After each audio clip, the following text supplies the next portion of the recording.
I want to welcome you to our April 8th, 2024 Sueur City Council meeting. At this time, we'll call the meeting to order and we'll begin with the Pledge of Allegiance. Pledge allegiance to the flag of the United States of America and to the republic for which it stands, one nation, under God, indivisible, with liberty and justice for all. Council members, you all received your packets over the weekend. Hopefully you have plenty of time to look it over. Reach out with any questions. At this time, I will entertain any motions to approve tonight's agenda. So moved. Thank you, Councilmember Sullivan. Councilmember Tui seconded. Any other comments, discussions? If not, all those in favor? Aye. Anybody opposed? The ayes have it.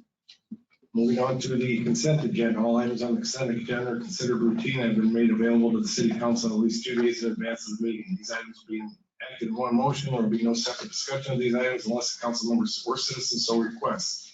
In which event, these items will be removed from the agenda and considered in normal sequence. This time I will ask our city administrator, Mr. Roby, to review these for us. Thank you, Mr. Mayor, members of council. 2 items on tonight's consent agenda. The first is the approval of city council minutes from the March 25th, 2024 regular meeting. And second is approval of disbursements through today. Included in that list are 2 items over $25,000. The first is to MMPA for March 2024 purchase power in the amount of $613,023.45. And the second to asphalt zipper for the asphalt zipper for ADXI, $273,725. That was awfully quick. Any questions for our city administrator? If not, I will entertain a motion to approve tonight's consent agenda. So moved. Thank you, Councilmember Swanberg. Second, Councilmember Sullivan. Any other discussion, comments, concerns? If not, all those in favor? Aye. Anybody opposed? The ayes have it. Moving on to public comment. Mr. Tui, did anybody sign in over there? Lindsay says no. Save you the trip. And take us on to the city administrator update. Mr. Roby. Thank you, Mr. Mayor, members of council. A few items tonight. I attended a housing funding meeting with Sueur County Health and Human Services and the Sueur HRA Executive Director Melissa Huntington. Just a little over a week ago, the county received some funds for affordable housing from the state of Minnesota, and they would like to work with the local HRAs within the county, spending some of those dollars on capital improvements. We're expecting an RFP process from the county to come out sometime in late May or early June. I mentioned in an email to council last week, the city, as you recall, council authorized submission of a local road improvement program grant of $1.5 million. We applied for that last November. It's a very, very competitive program. Our county engineer didn't believe me at first when I got the email, and I shared it with him to tell him that we were in fact awarded $1.5 million, and that's to be used toward the North 4th Street reconstruction project that we just kicked off. So a huge win. That's the second LRAP project that this community will be the beneficiary of in the last 3 years. The other one being the County Road 36 project, where the county actually applied for LRAP funding and received $1.5 million for South Main Street 36. So we had an internal kickoff with Sueur County engineer Dave Teagues, and I would like to publicly express my gratitude to Mr. Teagues and his department. The county has a significant role. Both they provided a letter of recommendation for us in our application, and also they will be involved in the process. Now that it's an LRAP program, a funded program or funded project, the county will actually be more involved in some of the paperwork with the project itself. More of a state aid type project, similar to CASAD 22 and CASAD 36, where actually they will be the holder of the construction contract. So we met internally with Dave Teagues to talk about some of the early logistics with that. And we'll be meeting here next week with the city engineering team to receive the initial feasibility report for the street utility improvements on North 4th Street. And just a councilman asked a question on that last week, and if you recall, the LRIP portion of that project was the portion from Cathcart Street north to Dakota Street. So without the LRIP funding, the financial feasibility of that doing Cathcart to Dakota was likely didn't exist. So with the additional funding, we're including this in the feasibility and on the planning to be able to do Bridge Street all the way to Dakota, which will be a huge benefit to the industrial area as well. Kudos to the Chamber of Commerce for the Business and Retail Expo that they had on Saturday. I wasn't able to attend, but they put a ton of work into it, and our very own Peter Turek, who is our AmeriCorps intern, gave a presentation on World Hash 4. I'm not sure if anyone was able to listen to Peter present, but thank you to Peter for that and the Public Works Department for organizing that presentation. The mayor and I were able to take a tour. I don't want to steal your thunder because I think you're going to mention this later, but last Friday, Mayor Kirby and I were invited to a tour of the new elementary school here in town. So we walked through with School Board Chair Tuck and Superintendent Wagner and Rachel Miller from the Henderson Independent, and got a tour of the new campus, which is moving along very nicely. This Friday, I'll be attending a grant opportunity forum down in North Mankato that's put on by Region 9. And our next meeting, April 22nd, normal time, normal place. The school board has asked for a joint meeting. We've been trying to work out some dates and times for a potential meeting, and they proposed the 22nd. So what I will try to do is, not try to do, I guess, but if the agenda allows for it, we'll try to keep a regular agenda that moves along on the 22nd, and then we'll adjourn and then move into a work session where we meet jointly with the school board just to talk through any number of items. So I'm working with Superintendent Wagner and Bridget Tuck right now on some potential agenda items for topic discussion on the 22nd. That's all I have tonight. Thank you. Any questions for our city administrator? Good work, by the way, on that North 4th Street grant. It's really big, so we would really appreciate the work that staff put into that. So, moving on to tonight's regular agenda, we will start with agenda item 7A, resolution R 2024. Mr. Roby, you want to dive into this for us? I would. Thank you, Mr. Mayor. Resolution R 2024-027 is authorizing fund transfer. So the plow truck that was authorized for purchase in late 2023 by city staff, there was a discrepancy about paying sales tax on that plow truck. In general, the city doesn't have to pay sales tax on a lot of purchases. For this vehicle purchase, we were obligated to pay sales tax. The bonding that went through the equipment certificate did not include the full amount for that sales tax. And so that fund needs about $5,900, $59.6688.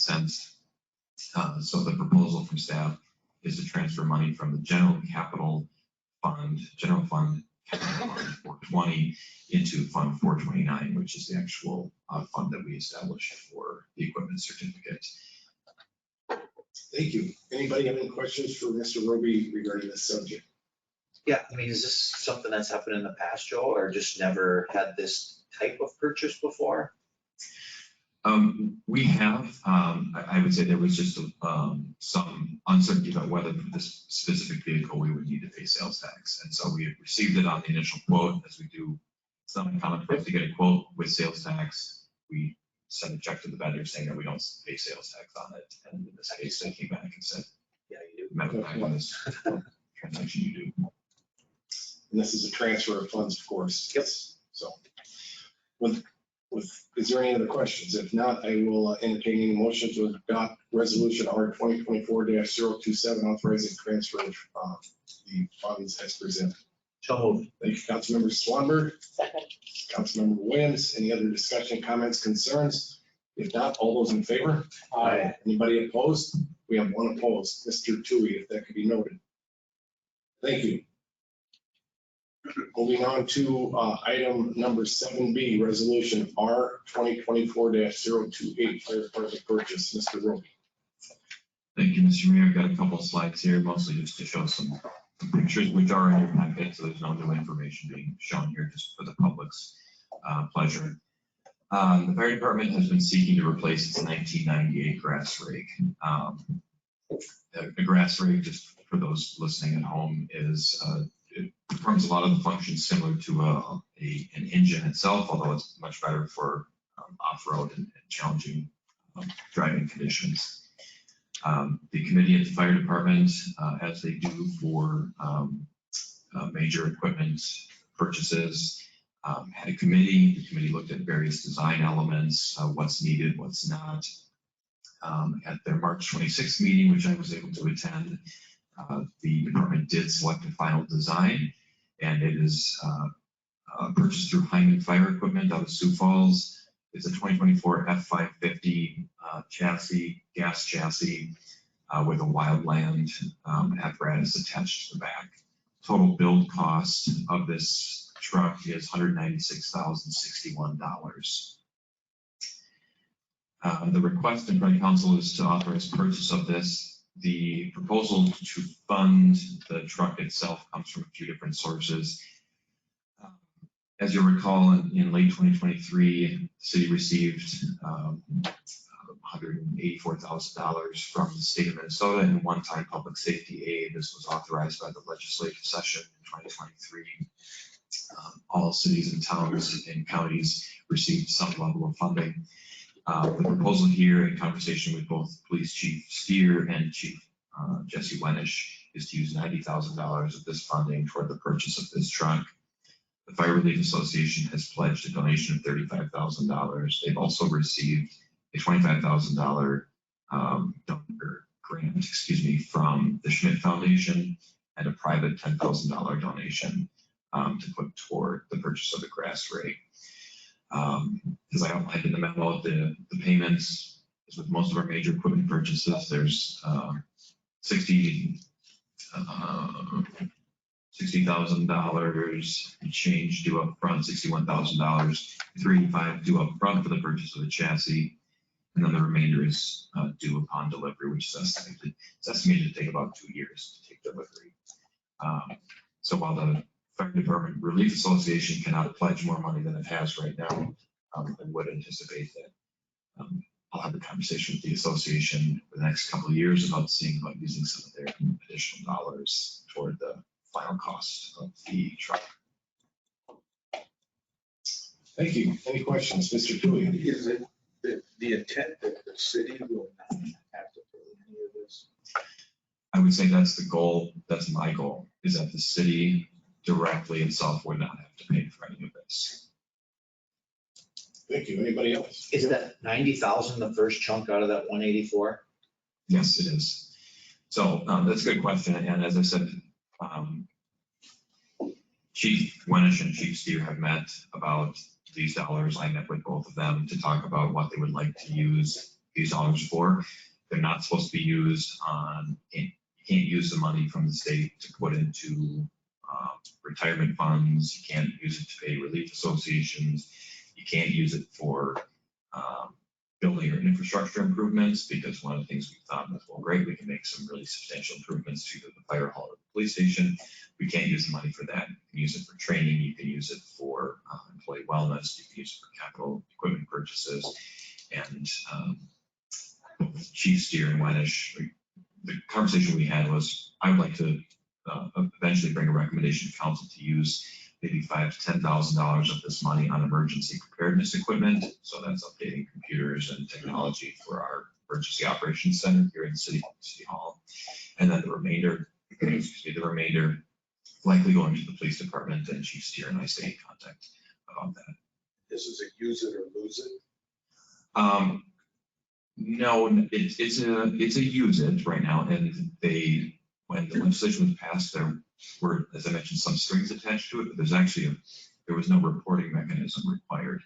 There is a bill in the legislature right now around essentially answering the question of, well, how are we going to make sure that cities use this money appropriately, because they didn't put a reporting mechanism in place. So my guess is that this bill passes, there will be a reporting timeline, and we'll have to submit receipts for anything that we buy so the state can verify that we spent it correctly. Some cities are using all of their funds right away, and then they'll save the receipts to report it. Others are banking it because they don't have any capital needs at the moment, and they'll save it So for it's not a like later you date. gotta use it by 2020. At least at this time, there's not.